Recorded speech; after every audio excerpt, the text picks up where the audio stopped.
At any given moment, there is an orthodoxy, a body of ideas which it is assumed that all right-thinking people will accept without question. It is not exactly forbidden to say this, that or the other, but it is not done to say it, just as in mid-Victorian times it was not done to mention trousers in the presence of a lady. We are an animal of habit. We live, fight, we bleed and ultimately die for our habits, and those very habits shape the world around us and dictate how we might lead our lives. Before long, it soon becomes difficult to shift our behaviour from anything that we are not familiar with.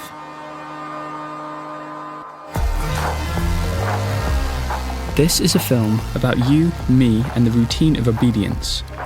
It is an attempt to show what it means to be obedient in a time where our habits will ultimately shape a world in which we will no longer wish to live.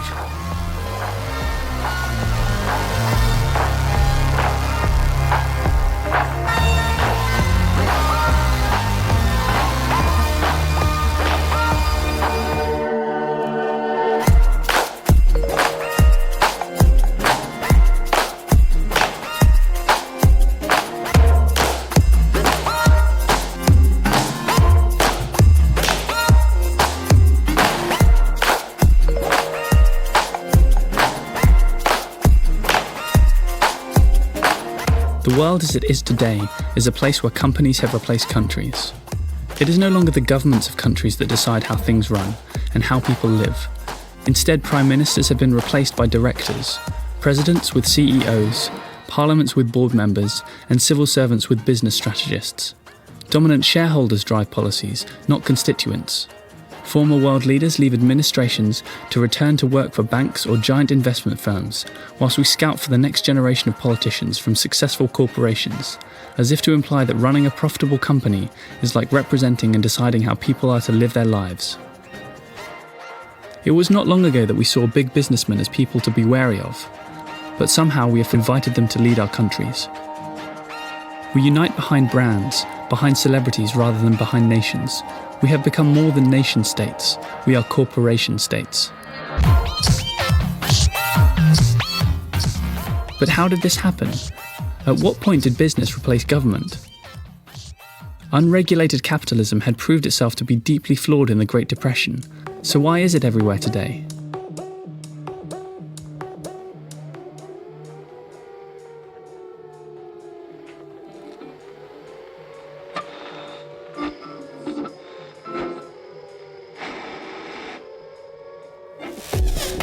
The war effort in the 1940s created a demand for big business to manufacture bombs, tanks, aircraft, and all manner of other war materials.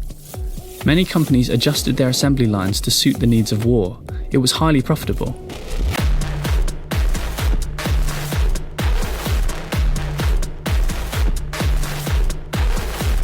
The war also unleashed radical new forms of mass propaganda that made it possible to engineer public opinion.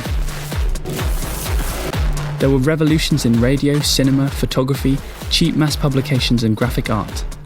This new propaganda exploited recent understandings of mass psychology and its pioneers like Sigmund Freud. Their works became the basis of communication and how individuals would interact with each other. War propaganda was churned out to rally people against a cause, to unite a country and get citizens behind the war effort.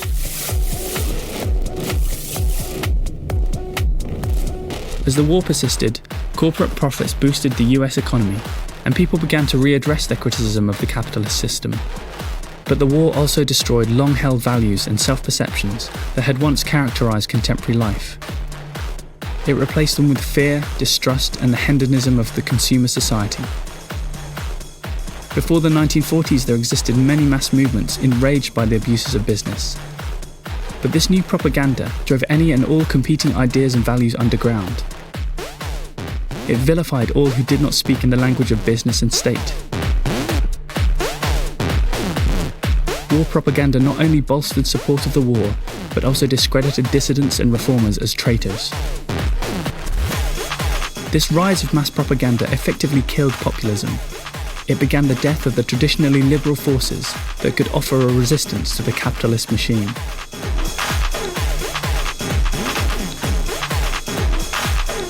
For this mass propaganda to work, the state could not do it alone. They hired corporations to help them talk to the people. The origins of all modern advertisement, all mass communications, has its foundations in war. And as the Second World War drew to a close, big business, anxious to maintain their high wartime profits, eagerly looked on to where the next conflict might emerge.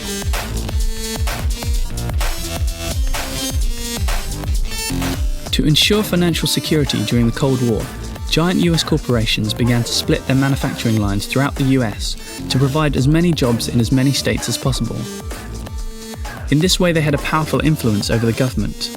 No member of Congress would risk action against a corporation that provides a high number of jobs to people in their constituency for fear of a voter backlash. So these businesses could essentially control the way in which Congress would make decisions and choose how policy would be made to favour a corporate profit.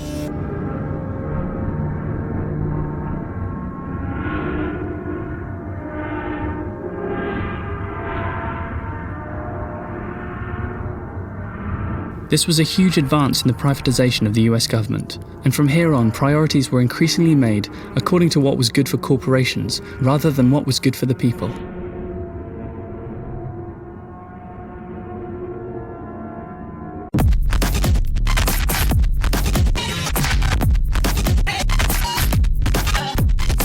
Government media began to be replaced with corporate media. The quaint literary serials, local reports, town debates and other forms of popular expression vanished from newspapers. It was replaced by celebrity gossip, the new angry rhetoric of the Cold War, and nationally syndicated columns. Papers became commercialised and centralised. The business of mass propaganda also brought in vast sums of advertising revenue to the media, but corporate and government propaganda narrowed the parameters of acceptable debate. It began the consolidation of the press by huge companies that would end with nearly everything we see, hear and read disseminated from roughly half a dozen corporations.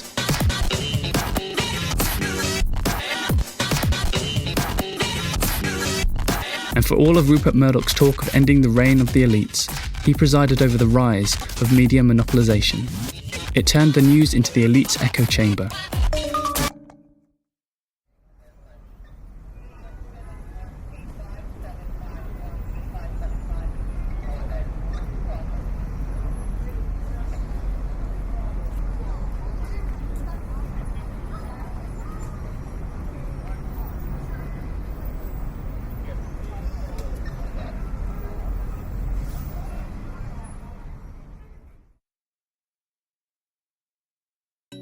Today, the privatisation of government functions is enormous. In the United States, there are 18 military and civilian intelligence agencies, and 70% of their combined budget is outsourced to corporations. The Pentagon has privatised 69% of its workforce. The Afghanistan war effort is almost wholly privatised. Businesses now run wars and play more part in international conflicts than any state does.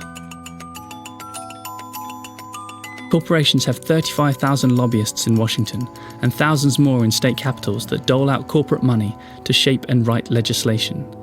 They use committees to solicit employees and shareholders for huge donations in order to fund business-friendly politicians.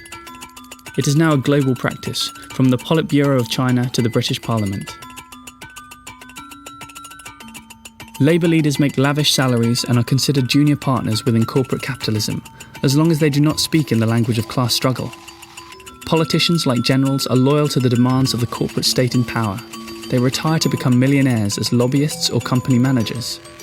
Artists who use their talents to foster the myths and illusions that bombard our society live comfortably in the Hollywood Hills. Journalists who prize access to the powerful more than they prize the truth report lies and propaganda to propel us into wars around the world. Education has experienced a similar corporate takeover. Suffering from cuts in government funding, these institutions have transformed themselves into vocational schools. They have become breeding grounds for system managers trained to serve the corporate state. Many of these universities have swelled the budgets of their departments with millions in corporate money.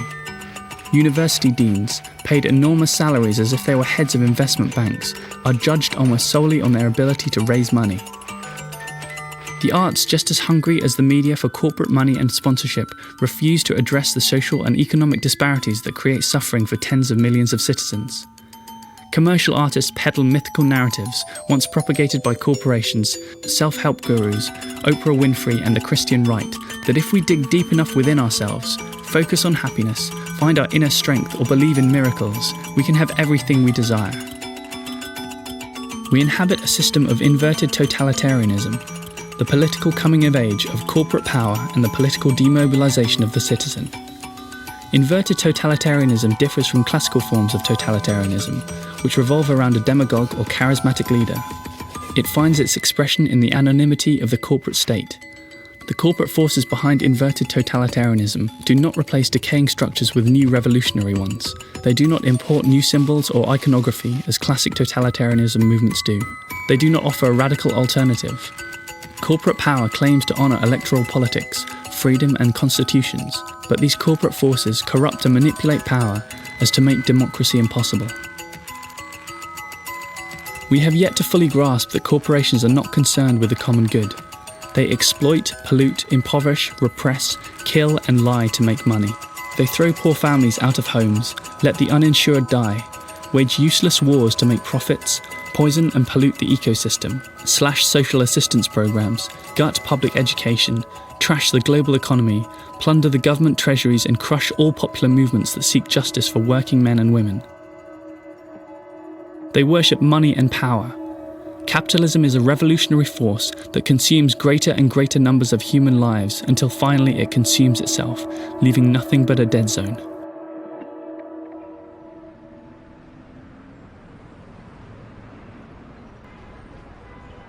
Corporations have seized power from the hands of the citizens, that the constitutions and all guarantees of personal liberty have become irrelevant, and that the phrase consent of the governed is meaningless. We experience nothing more than hollow acts of political theatre, all happening under the guise that democratic debate continue to exist, when in fact they do not. This is the world as it is. It is global and it is what we obey.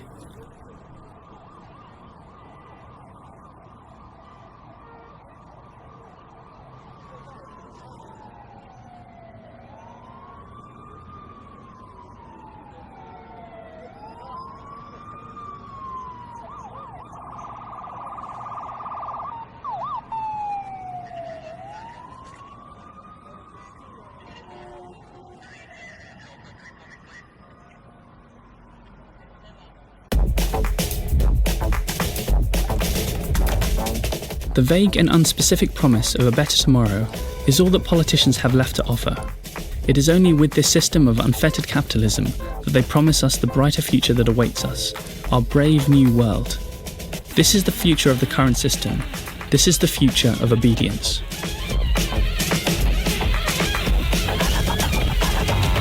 In the coming years, corporate power will continue to pollute and poison the ecosystem and propel us into a world where there will be only masters and serfs. There will be no check to a system of governance designed to enrich a tiny elite and plunder an entire planet. Liberals, socialists, trade unionists, independent journalists and intellectuals, many of whom had once important voices in our society, will be banished and muzzled by corporate control through academia, culture, the media and government. It will create a power vacuum filled by speculators, war profiteers, gangsters and killers.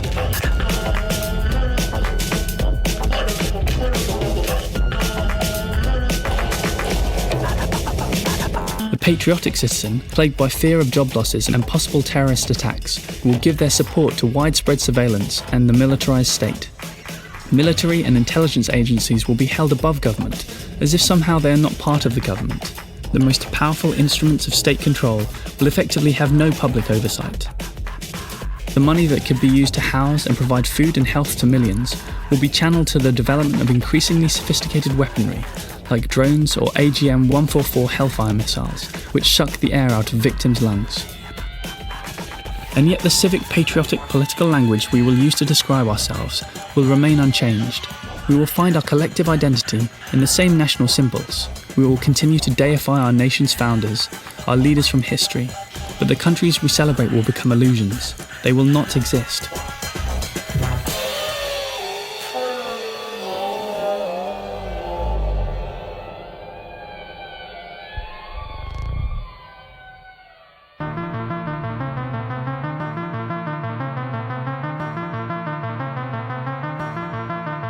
At first, people will indulge in the habit of intellectual avoidance. You will not want to appear to be political. You will be afraid of seeming controversial. You will want to keep a reputation for being balanced, objective and moderate. Your hope is to be asked back, to consult, to be on a board or prestigious committee, and so to remain within the responsible mainstream. You will be employed. The mass propaganda used by the power elite will employ the talents of many people, and the work of justifying corporate power will continue to be carried out by an educated elite drawn from liberal thinkers. It is these people who will continue to create the jingles, advertising, brands and mass-produced entertainment that keeps us trapped in a cultural and political illusion.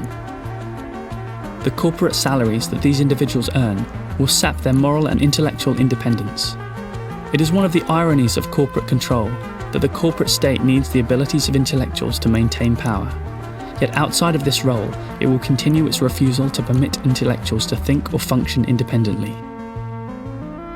Hollywood, the news industry and television will increasingly become instruments of inverted totalitarianism.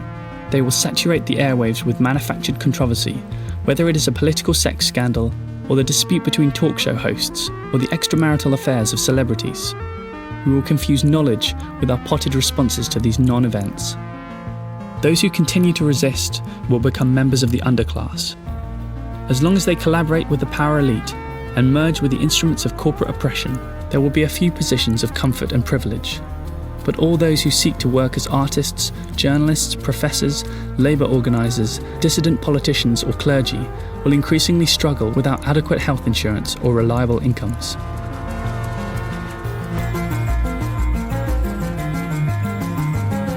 Newspapers and print culture will disappear completely, supplanted by the blogosphere, the social media universe, and interactive television.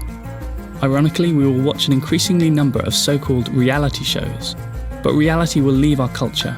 It will be ceded for a culture of emotionally driven narratives, where facts and opinions are interchangeable. A fantasy reality, where meaning is distorted when words or sentences arrive in only bite-sized forms and are taken out of context, alongside emotionally charged images. Words and images will dismember reality, and it will leave dissidents speaking in a language that will often be unintelligible to the wider society. As we shift from print to image, the old artifacts grounded in print will become as obtuse and unintelligible as hieroglyphics. News images will offer us an endless whirlwind of emotion, and at the same time create a historical amnesia. We will forget how we got here. A populace entranced by these fragments, pictures, videos and spectacles, a populace that can no longer find the words to articulate what is happening to it, is cut off from rational discourse. We will express our reality through the use of selected and isolated facts, half-truths or lies that do not make sense. Illusion will become true.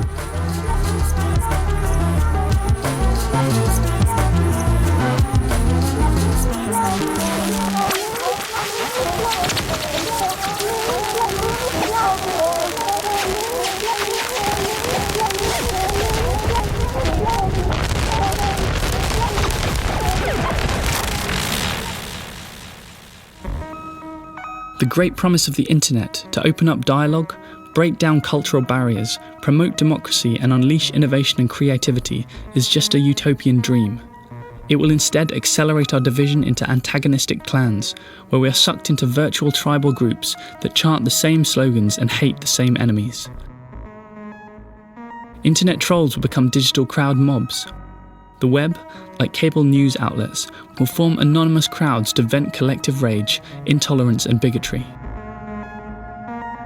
Utopian promoters of the internet will insist that the hive mind, a vast virtual collective, will propel us towards a brave new world, but this simply is not true.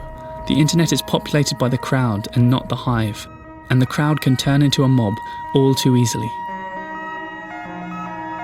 The internet will starve professional critics and artists. The only journalism and art that will endure will be that which draws advertising. The only income left for most of those who create will be earned through the self-promotion and the orchestration of celebrity. Writers, musicians, artists, journalists and filmmakers must transform themselves into celebrities to earn money or vanish from the public consciousness. Cultural and artistic expression will be replaced by the tawdry, banal and often idiotic distractions that draw huge numbers of views on YouTube. The internet will complete the final assault on the arts and intellectual inquiry. Any work that cannot gain corporate sponsorship or attract advertising revenue will be ignored. And funding a civilization through advertising is like trying to get nutrition by connecting a tube from one's anus to one's mouth.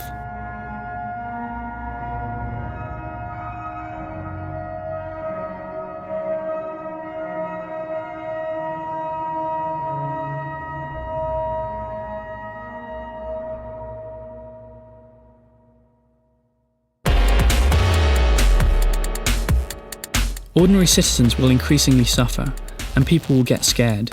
They will want to live their lives, raise their children and be happy, but this will not be possible. Standards of living will go down and unemployment will skyrocket.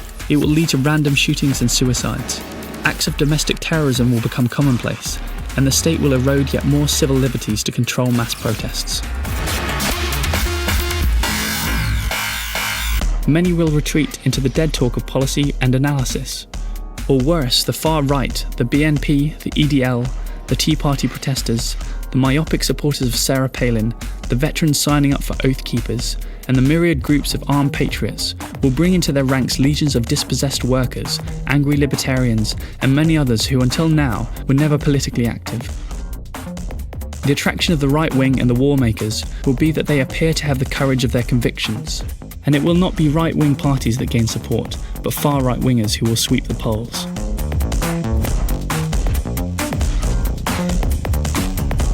Eventually, it will only be a matter of time before an honest, charismatic figure arises, and people's frustration and disillusionment, their justified anger, and the absence of any coherent response will lead them to this person. All he or she need believe is that there is an enemy, someone to blame. These movements will eventually mutate into full-blown fascist movements. We will be told that we have to defend ourselves and the honour of the nation. Military force will be exalted and people will be beaten up. They will begin to advocate violence. The deterioration of political systems will generate resentment. The resentment against the disenchanted secular world will find deliverance in the ecstatic escape of unreason. Societies that do not reincorporate the unemployed and the poor into the economy, giving them jobs and relief from crippling debt, become subject to the hysterical mass quest for ecstatic deliverance in the absurd. The emerging racism and violence that roams about the edges of society will leap into a full-blown inferno. The hatred of radical Islam will transform itself into hatred for Muslims. The hatred for undocumented workers in states such as Arizona will soon become hatred for Mexicans and Central Americans. The hatred by those defined as American patriots, a largely white mass movement, will become a hatred for African Americans. The hatred for liberals will morph into the hatred for all democratic institutions, from universities and government agencies to cultural institutions and the liberal media. They will see themselves and the values they support swept aside. Due to the lack of any articulated alternative, in a time of financial and environmental collapse, the way is cleared for military values of hypermasculinity, blind obedience and violence. This cruelty runs like an electric current through reality television and trash talk programs, where contestants endure pain and humiliation while they betray and manipulate those around them in a ruthless world of competition. These are the values championed by an increasingly militarized society and the manipulation and dishonesty in the financial sector. Friendship, trust, solidarity, honesty, and compassion are banished for the unadulterated world of competition. It is the militarization of the everyday. Economic and ecological collapse will hurt everyone, except of course the corporate elite, who will seek only financial gain amongst the collapse. As a result, human misery will be compounded. Indeed, it will be viewed as a source of profit. Corporations will continue in their attempt to buy and control the world's supply of clean water, and seed prices controlled by corporate seed companies will skyrocket. All essential elements for existence will offer corporations the potential for profit.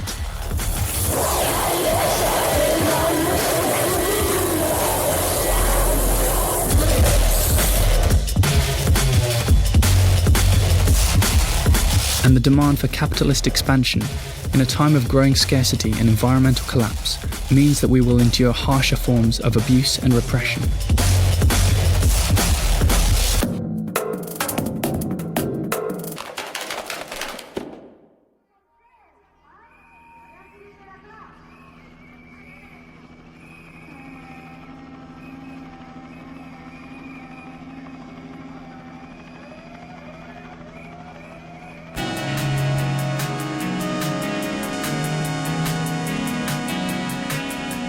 Eventually we will try to bring the system to its knees.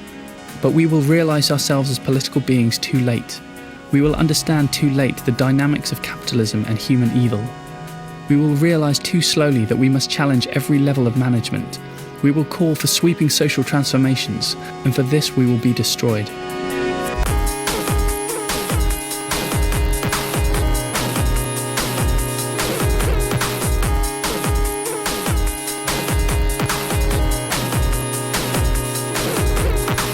As communities fragment under the weight of internal chaos and increasingly dramatic changes caused by global warming and economic despair, they will face a difficult choice.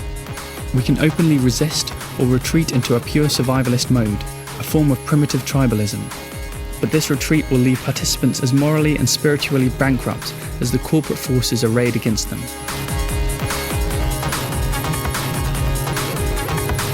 And the elites that successfully convinced us that we no longer possess the capacity to understand the truth or to fight back against the chaos caused by economic and environmental catastrophe will use their resources to create privileged little islands where they will have access to the security and goods denied to the rest of us.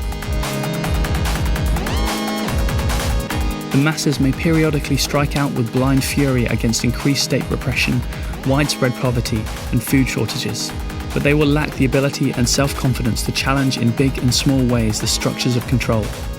The fantasy of a widespread popular revolt is just that, a fantasy.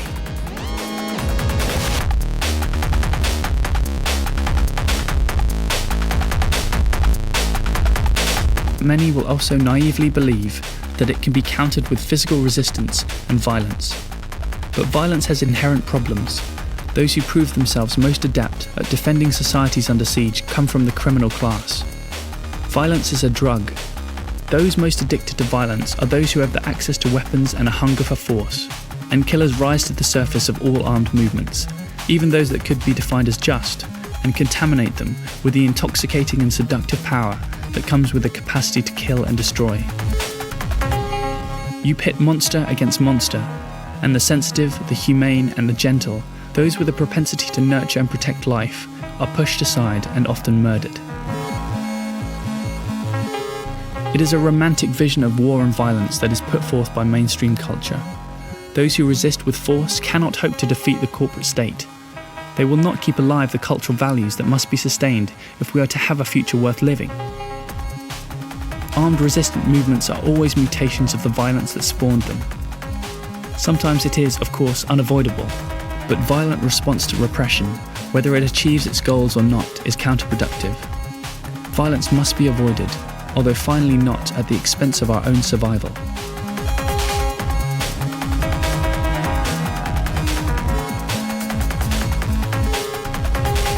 Perhaps we will continue to believe in change and real democracy. Yet democracy, a system to challenge the status quo, has been corrupted to serve the status quo. We will be left with nowhere to turn and instead choose inaction. The idea that we can always make more money, meet new quotas, consume more products and advance our careers, this idea that human and personal progress is somehow inevitable, leads to political passivity. Our passivity is due in part to our inability to confront the awful fact of extinction, either our own inevitable mortality or that of the human species.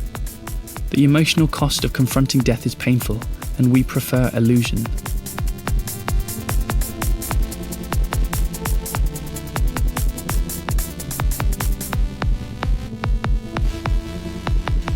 The election and re-election of Obama was one more triumph of illusion over substance.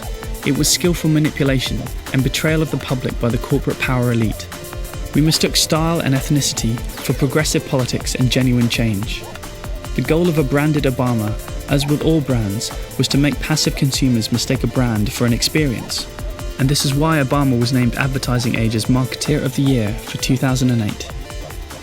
Passivity permits societies to transfer their emotional allegiance to the absurd and ignore real problems. It exacerbates despair. It keeps us in a state of mass self-delusion. Once we are drawn into this form of magical thinking, the structure and goals of the corporate state are not questioned. This magical thinking, coupled with its bizarre ideology of limitless progress, holds out the promise of an impossible, unachievable happiness. It has turned whole nations into self-consuming machines of death.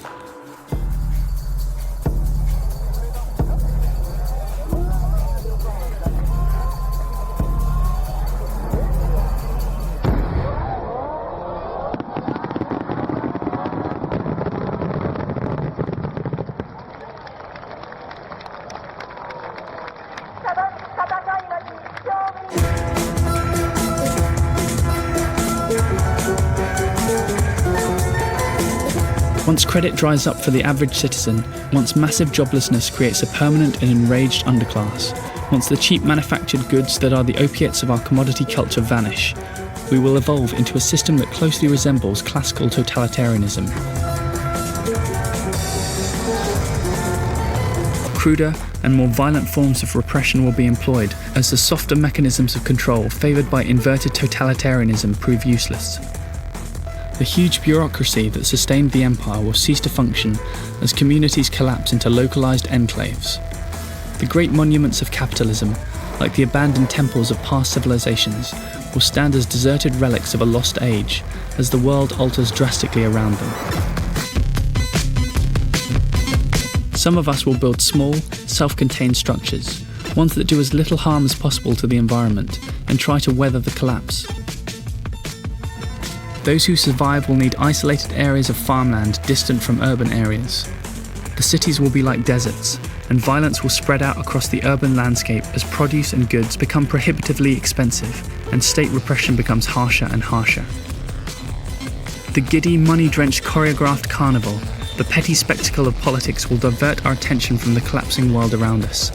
The glitz and propaganda, the ridiculous obsessions imparted by our electronic hallucinations, and the spectacles that pass for political participation will mask the deadly ecological assault by the corporate state. We will convince ourselves that global warming never existed, or we will concede that it exists but insist we can adapt. Both responses will satisfy our mania for eternal optimism and our huge reckless pursuit of personal comfort. And all around us the natural world will change.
High in the Arctic, the summer sea ice will disappear.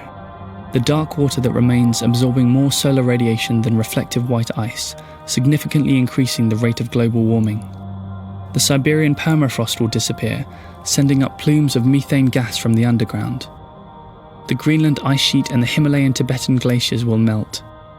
All remaining nations and corporations will make a rush for the polar regions. Huge fishing trawlers will rip up the seafloor and kill corals, bryozoans, tube worms, and other species that nurture new schools of fish. They will leave behind barren underwater wastelands of mud and debris. Forests will be cut down incessantly for fuel and commodity. Water will become contaminated. Air will become saturated with carbon emissions. Soil will be depleted. Acidity levels in the oceans will skyrocket.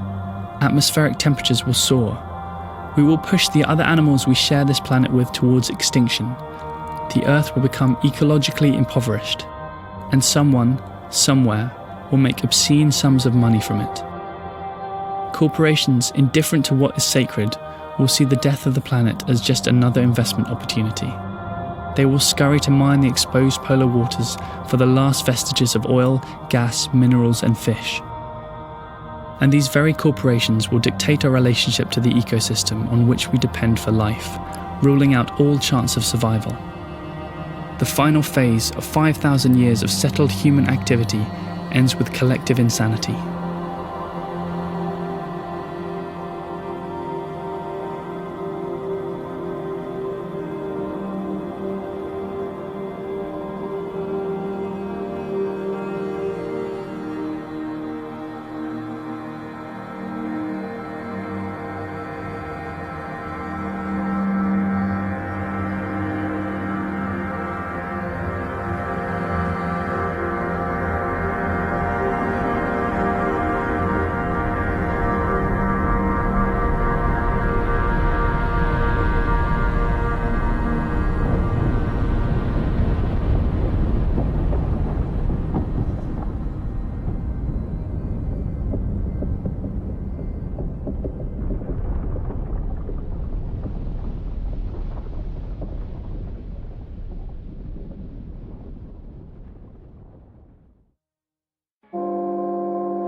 One of the only coherent philosophical positions is revolt. It is a constant confrontation between man and his obscurity. It is not aspiration, for it is devoid of hope. We cannot influence fate. We will all die and our individual beings will be obliterated. But we have a choice in how we live. A living man can be enslaved and reduced to the historic condition of an object. But if he dies in refusing to be enslaved, he reaffirms the existence of another kind of human nature. The corporate elite does not argue that the current system is just or good because it cannot. But it has convinced the majority of citizens that there is no alternative. But we are not slaves. We have a choice. We have the moral capacity to refuse to be either a victim or an executioner. We have the moral capacity to say no, to refuse to cooperate. Any boycott or demonstration, any occupation or sit-in, any strike, any act of obstruction or sabotage, any refusal to pay taxes, any fast, any popular movement, and any act of civil disobedience ignites the soul of the rebel and exposes the dead hand of authority. But we can no longer seek to reform a broken system. Let the empire collapse. Sometimes we must die to be reborn, and if it's broken, break it in half.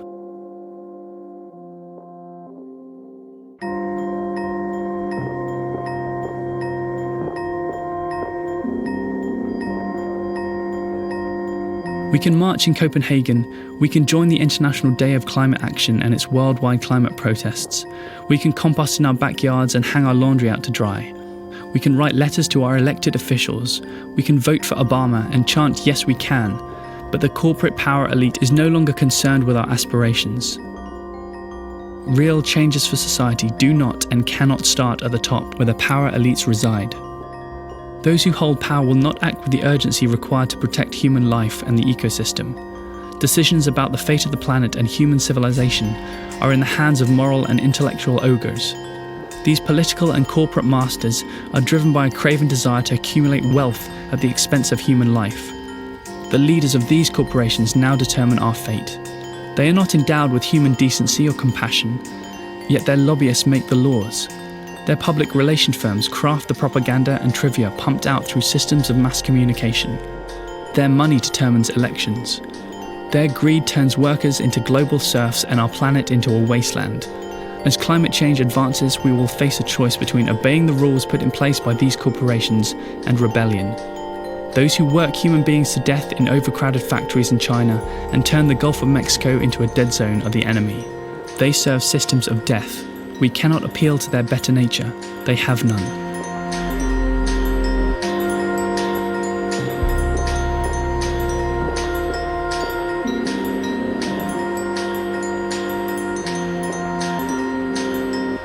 We will either defy the corporate elite, which will mean civil disobedience, a rejection of traditional politics for a new radicalism, and the systematic breaking of laws, or see ourselves consumed. The future, if we obey, will be wrested from us.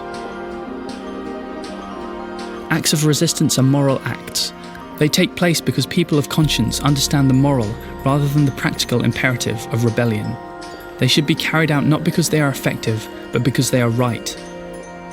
Those who begin these acts are always a few, but no act of resistance is useless, whether it is refusing to pay taxes, fighting for a Tobin tax, revoking a corporate charter, holding global internet votes, or using Twitter to catalyze a chain reaction of refusal against the capitalist machine. The internet has been the latest technological instrument of control, but technology is morally neutral. It serves the interests of those who control it, and those who control it today are destroying journalism, culture, and art, while they herd the population into clans that fuel isolation, self-delusion, intolerance, and hatred. We must trust that resistance is worthwhile. The media, the arts, scholarship, and political and social movements must become conduits for unvarnished moral outrage and passion. We must defy systems and even laws that permit corporations to strangle our culture, but they will hate us for it. All who speak in a moral voice, one tied to facts rather than illusions, will become freaks.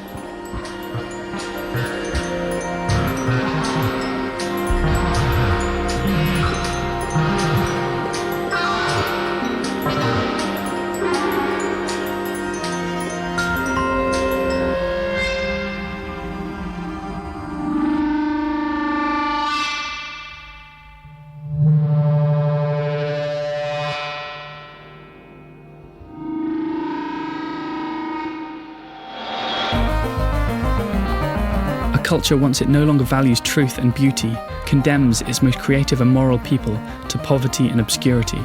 And this is our destiny. The corporate elite will label us the enemy. They will condemn the rebel as impractical. They will dismiss the stance as counterproductive. They will chastise the rebel for being angry. They will use the hypocritical language of compromise, generosity, and understanding to argue that we must accept and work with the current systems of power. But the rebel is not concerned with self-promotion or public opinion. The rebel knows that, as Augustine wrote, hope has two beautiful daughters, anger and courage. Anger at the way things are and the courage to change them. This defiance, this capacity to say no, is what mass culture and mass propaganda seeks to eradicate. As long as we are willing to defy these forces, we have a chance. If not for ourselves, then at least for those who follow. Acts of rebellion permit us to be free and independent human beings. But rebellion is not the same as revolution. Revolution works towards the establishment of a new power structure, and we cannot repeat the mistake of revolution. Rebellion is about perpetual revolt and permanent alienation from power, and it is only in a state of rebellion that we can hold fast to moral imperatives that prevent a descent into tyranny.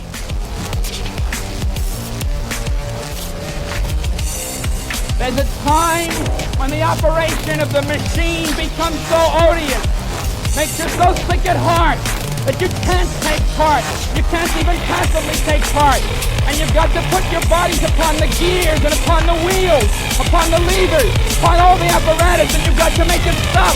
And you've got to indicate to the people who run it, to the people who own it, that unless you're free, the machine will be prevented from working at all.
Hope is a word that is applicable only to those who grasp reality, however bleak, and do something meaningful to fight back, which does not include the farce of elections and the involvement in mainstream political parties.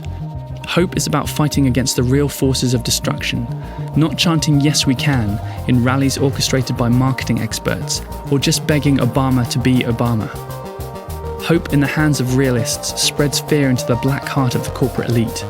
But hope, real hope, will remain thwarted by a collective self-delusion unless we choose it to be otherwise.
We will either obey or rebel.